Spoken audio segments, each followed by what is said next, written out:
Marijuana grower and retailer Andy Williams can barely keep up with the demand for his product these days. He says he can't imagine a more exciting and lucrative industry to be in right now. But the buzz is all coming from capitalism. He doesn't even like cannabis. I try it every few years just to prove to myself I still don't like it. It just affects me very poorly. When he started his business a few years ago, Williams could only sell medical marijuana. That put him in position to be one of the first to sell recreational cannabis when it became legal last year. Business has been so good that Williams now employs 75 people and expects to hire more. And this past August, he opened a new state-of-the-art facility that'll produce 7,000 pounds of cannabis a year. It's manufacturing is what it is, as far as I'm concerned.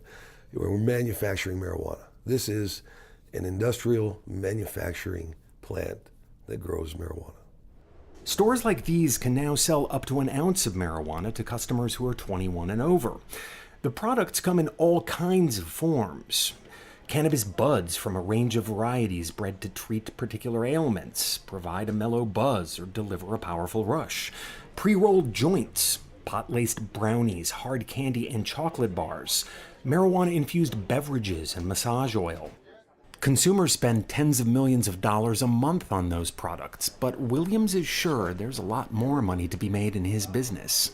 I did this so that my family can be set up for the rest of their lives. Right now, I already know of some blue chip companies that are on the start line. They're going to come and buy people up, and quite honestly, I want to be one of those guys. One of the benefits attached to legalization was that it would eliminate the black market. But that market is still thriving, according to a 39-year-old marijuana grower who asked us to call him John Doe and conceal his identity because he sells on the underground market. The illegal trade is doing especially well in black and Latino communities, and he says it works the same way it did when pot was illegal. You have that one guy, that guy that shines. That's the Robin Hood of the neighborhood. This man supplies a little ghetto area. Simple as that. Breaks his own pound into little ounces and helps everybody in his community, so they can afford it with him. That's how it's happening. Yeah.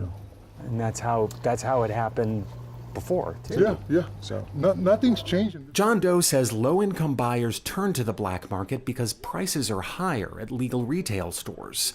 There's conflicting information, but an ounce of pot on the black market can cost as little as $180. At the store Andy Williams owns, you have to pay around $240 for an ounce.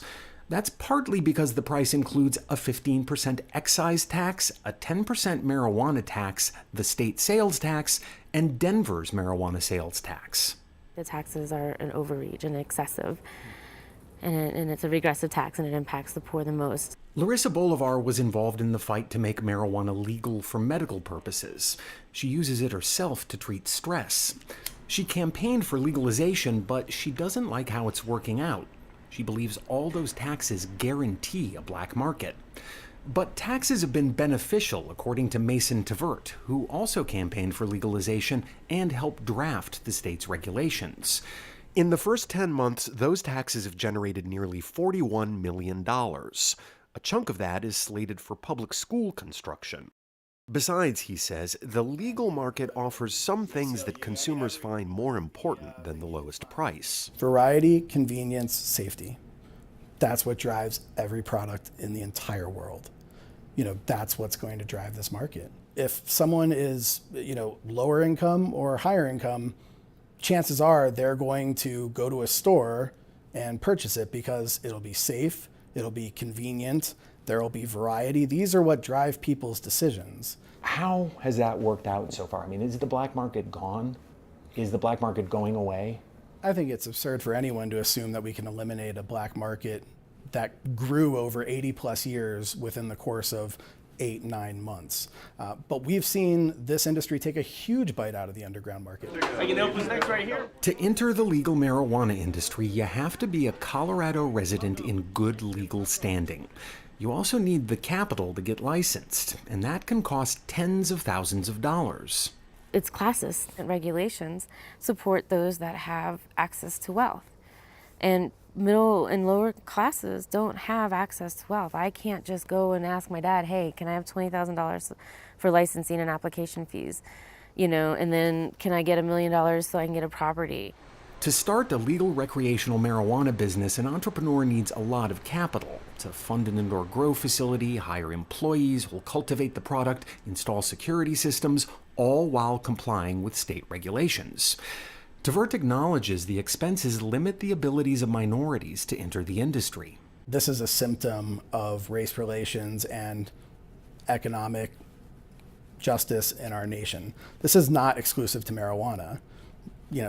Right now, people in lower income areas, communities of color, are facing discrimination and bearing the brunt of social policies across the board, not just for marijuana. But Tvert says since legalization, there have been fewer arrests of minorities for marijuana possession.